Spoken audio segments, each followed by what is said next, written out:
Stephen Clulow. So I'm a scientist. I'll be totally honest about that up front. Works in the pharmaceutical industry and biotech industry. And what I've spent a lot of my time doing is actually helping organisations, first of all, identify opportunities, work out how they can address those opportunities, and then helping them deliver that as an innovation, and then also helping them deliver the change that comes with that. And you immediately hit upon motivation. And organisations want motivated people, they want people to look for opportunities, they want people who are proactive and come up with ideas. But they're actually quite crude sometimes about how they do it. I once worked with an HR director who said to me, we need to drive engagement around this initiative. Yeah. So Andy, how would you feel if I came to you and I said, I'm going to drive engagement about my presentation? Yeah. You'd feel quite scared. And does that increase motivation? Are organisations really subtle and clever in what they do?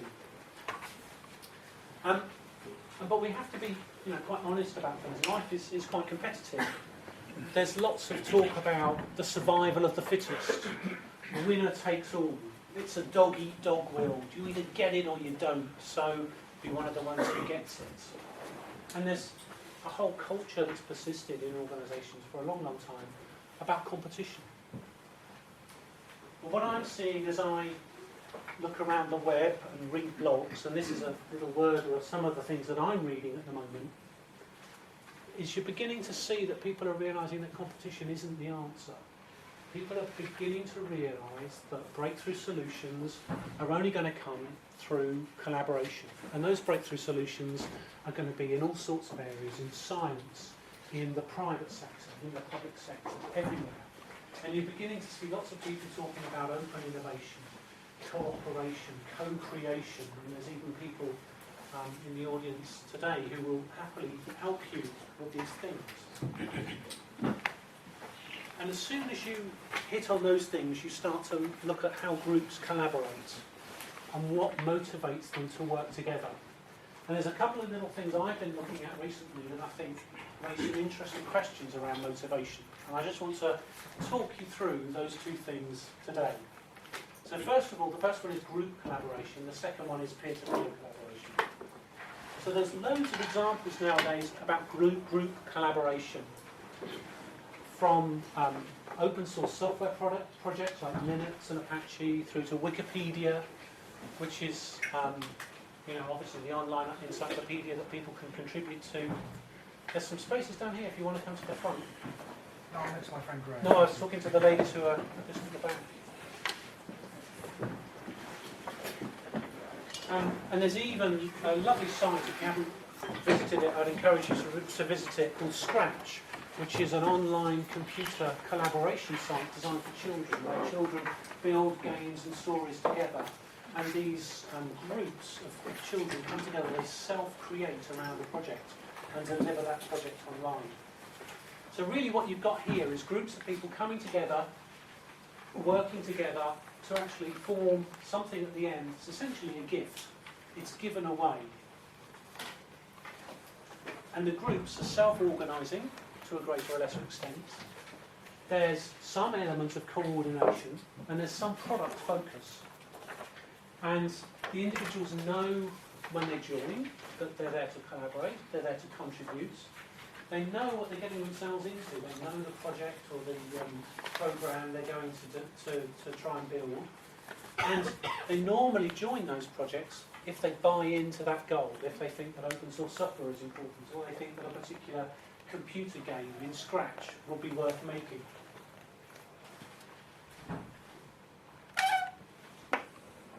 The other example that I want to talk about is peer-to-peer collaboration.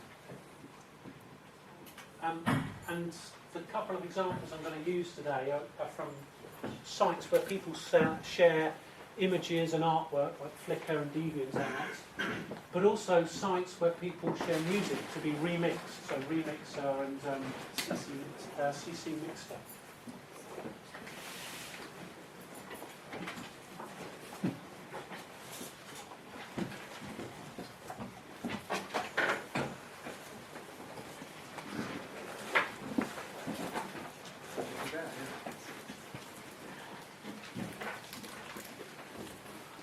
And in these sites, in its simplest form, someone creates something, a photograph, a piece of clip art, and they donate it to the site. And then someone else will take that and they will modify it, evolve it, change it into something that's slightly different. That's its very simplest form, but if you look at it in a complex form, what's actually happening is there's a whole network of things here. People sharing things, people reusing things, people remixing things that have been donated by other people. But it's radically different, actually, from the other types of sharing that we've looked at, in that it's not organised. There's no coordination there, and there's absolutely no product focus. So the contributions tend to be on a very individual level.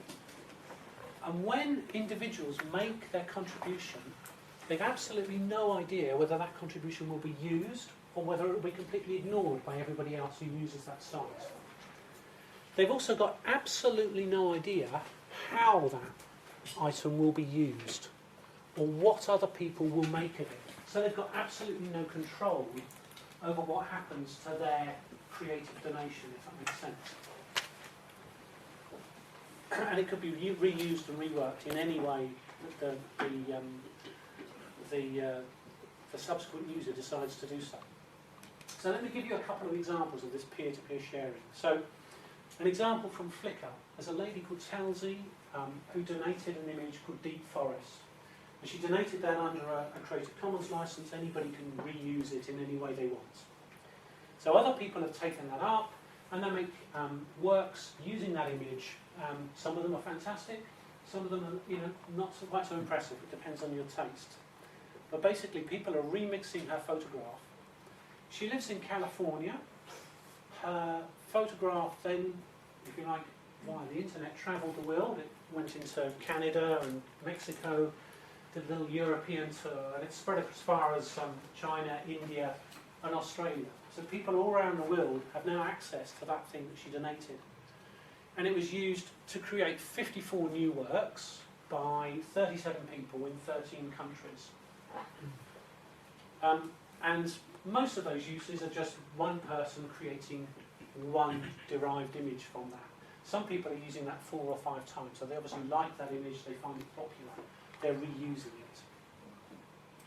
But in all the cases, it's a single step usage. They take Telzy's photograph, they modify it, the chain stops there. And in all of those cases, the users have actually copyrighted their derived image. So nobody can take that image and modify it. There's absolutely no further sharing or use. So it's always a single step process here. And if you look at things like DeviantArt, you'll find a similar thing. There's an interesting music site called Remixing, where people donate tracks of music for other people to remix and change into new mixes. And a guy called John Arroyo from the States actually did a whole project monitoring and analysing the remixing. And he's a music student, so he actually goes into a great deal of depth about how they actually do this and the changes they make at a musical level. But he followed certain pieces of music through their remixing process and looked at how they were modified. And just to take one of his examples, there's an original music called Cannons for Larry. It's been remixed 16 times by 16 different people, so each person's created just one remix from it. And because of the nature of the site, the nature of this site is slightly less social than Flickr, so I'm not able to tell you how many countries that was used in. But this is, if you like, the family tree of that piece of music. Cannons for Larry is the parent. It was remixed as 2 children remixes, so the sons and daughters of Cannons for Larry, if you like. Then each of those was remixed 2 times to give the grandchildren, and so on through. And it goes through to 5 generations below the original donation. Some of them are dead ends. Cog didn't get remixed at all. Some of them produce some very productive things. So the Parsec remix gets remixed an awful lot of times and becomes widely used as a source for other people. So the obvious difference here is there's much further use, much more sharing, and both the original work and the subsequent works are being built on and remixed and transformed. I was actually going to play you some of the music, but then I thought about it. So Cannons for Lisa is a jungle mix, so it may not appeal to everybody. So I refrained from doing that. But if you're interested, here they are. The first one is just really a series of notes. It's about 2 minutes long, and by the time it gets to the 5th generation, it's a lovely drumble track that you could imagine people sharing and dancing to, and it's over 6 minutes long, and throughout that she resamples the original music in some very clever ways and really builds it up, and you can listen to them if you like, and you will hear how that music has evolved. So this peer-to-peer sharing started to interest me, and it started to interest me for a couple of reasons. There's sort of 2 steps. I make something, I donate it, and then I have to wait. I've absolutely no idea if anybody's going to pick up on that. Will somebody think that's a good idea? Will somebody use it? Who knows? If somebody picks up on that, they've got to receive it, they've got to recombine and rework with it, and they may choose to redistribute it and let other people work on that.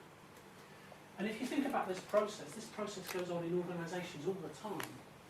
You get people in the orange box coming forward and saying, I've got a great idea. Will that idea be used? Will it be well received by the management? Will it be recombined? Will it be taken further? It happens in workshops, all sorts of places. And so this peer-to-peer sharing started to really interest me about what motivates people to do it. And there's been quite a bit of research on intrinsic motivation and happiness by some psychologists. And this group of psychologists broke it down, what motivates people and what makes them happy, into 3 simple things. First of all, competence. Secondly, autonomy. And thirdly, relatedness. And there's some parallels with your talk that I went to this morning and I really enjoyed here, and on the next slide as well. So competence is about, I can do something, I can do it well. I can do it to a certain level that I feel satisfied by it. I can't ice cupcakes. I would be terrible at it. I don't expect I would find that satisfying. Autonomy is about having your own level of control over things, and relatedness is knowing that what you're doing is appreciated by other people. And these themes turn up quite a lot as you look at the literature. So one of the big drivers for people to participate in open source software projects, for example, is for them to acquire new skills and to learn from other people in there. It's about developing their competence. And the intellectual challenge of doing something actually has is a greater motivator for people than extrinsic rewards such as pay or recognition. So actually feeling that you're being technically challenged or challenged in some way to do something that is difficult is a really strong motivator for people. And then there's a really nice book by a guy called David Gauntlet called Making is Connecting, and he looks at, again, groups of people who come together to collaborate creativity, and he looks at people who knit together and collaborate through knitting, and guerrilla gardeners, if you've ever heard of guerrilla gardeners, who are the people who suddenly just adopt a part of a street and go out and completely revamp it and make it look lovely and beautiful. And he talks about these 3 things as being important in group collaborative creativity. And the pleasure, I think, relates to the sort of competence and the autonomy side of things in the previous slide. But then he dissects out quite nicely some of the relatedness aspects. So we like to feel that we're an active participant in things. You like to feel that you're actively participating in this conference today, that you're talking to people, that you're going to meet people with a similar view to you. And we actually like to be recognised, but we actually like to be recognised by people we respect, who've got similar interests, who we find interesting. And that form of recognition is much more important to people, I think. And you can map some of the 4, well, there was a survey done of the 4 things that leaders in organisations do that have negative effects on other people. And these things were excessive monitoring, excessive solving of problems that they've given to other people, micromanaging people, and then excessively clarifying roles and responsibilities. And these things map quite nicely onto that. So if you've got competence and autonomy and pleasure in your work, you feel that you're given good technical challenges to do it. The worst thing your manager can do it's come and undermine that by taking the task off you or telling you how to do it. Similarly, if you want to be autonomous, well, that's not your job. Don't do that. No, I don't want you to do that. That's a real negative thing to do to people, and that undermines their autonomy. That adversely affects their motivation. And similarly, the participation and recognition is really important. I worked in one organisation where they said to people, we're not going to give financial rewards to people doing a good job. You're going to thank them. You're going to write them a handwritten thank you letter. It worked for me. I got one. I felt really motivated after that. But those works are about group creativity and where groups come together to be organised around a project, if that makes sense. So how does this research relate to peer creativity? And I have a few problems with this. If I'm making an image on Flickr or donating a piece of music for someone else to remix it, where does my pleasure come from? Is it in making that image? Is it giving it away? Or is it in seeing how it's used? Where's the pleasure effect coming from that? And I really struggle with autonomy in these groups. If I'm giving an image away and all of you in the room can do what you like to it, how does that give me autonomy? I have no control over what you do. I may not like it. You may put the image on the British National Front website or something like that. I really wouldn't like you to do that. That's horrible. So how does peer creativity satisfy my need for autonomy? And then there's all of the things around competence and recognition. So will the community that you want to be part of recognise you as a maker, as a giver, or as a user of the creative work? And similarly, when you look at participation, do we participate because we have a shared interest in imaging or remixing music? Do we participate because we're interested in sharing? Or do we participate, as some people online are saying, that people participate through the Creative Commons because it's against the prevailing copyright culture in society that restricts access to creative works so that other people can't remix them as historically they've been able to do? So what we're starting to do at City is we're going to do a 6-month study about what motivates people to share their creative work for other people to reuse it. And I think, it's all the things I've talked about. What motivates people to share when it's unclear if their work will be used, when it's unclear if how the work will be used. And also there's no tangible reward for doing that. And so we're looking for communities of people, groups, who we could talk with, interview, or be prepared to take questionnaires about what motivates them to do this. So we welcome your suggestions to, or your participation if you know anybody like this. And I'd also welcome your thoughts on what I've talked about today and motivation generally and how some of these things relate to motivation in organisations. So if I may, I'll leave it there and invite some questions. Hello. In light of what you said, I mean, how would this fare in the commercial world? So, how would this fare in the commercial world? Do you mean understanding the motivation to share? Yeah, I actually think it's really important because you find some organisations where people will say, I'm not going to give him my idea, he's going to steal it. Exactly. And he'll take the credit for it. And that's exactly, how are these people in a social setting, in a hobby setting, overcoming that fear? Well, I mean, the reason I say that is because when I was working with Shell Futures, Peter DeWitt, the chairman, set up a project to share. And so he set up a website, set up a whole process whereby people could share. And after 3 months, the precise sum total of shared ideas was 0. People weren't going to give it away because it was commercially useful. So I'm just curious how. Exactly, and there's loads of people who are working to sort of overcome that in the open innovation space. So they're doing sort of things like patent pools and what are they called? But those boilerplate licenses, which are essentially a generic license that I would give to you, and it's, I give it to everybody to state how that work can be used. And there's loads of companies, Starbucks, all sorts of companies like that, looking for ideas. And so Starbucks have a wonderful My Idea website, or My Starbucks website, where you can contribute ideas for coffee or for the ambience in your local Starbucks, or even the community projects your Starbucks should do. And it's really interesting. I talk to people about this website, and some people say, that's fantastic, I've got to get online and contribute. And other people go, no, they're going to steal my idea. And I don't understand. I can't sit in front of somebody and say, you're going to go, yeah, that's great, I'm going to contribute my ideas. Or you're going to go, no, I don't want to do it. They're going to steal my idea. And I can't predict. I'd love to know what makes people want to participate in these open innovation activities and give ideas freely. Sorry. I'm an independent consultant, and most of my work is setting up online communities of practice for collaboration and sharing.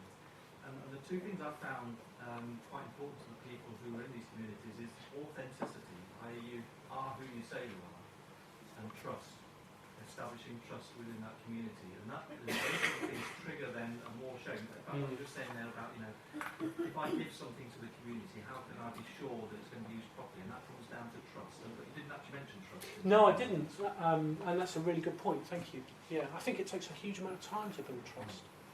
Yeah. We've got time for one more question. I'm going to take Maria here. Sorry.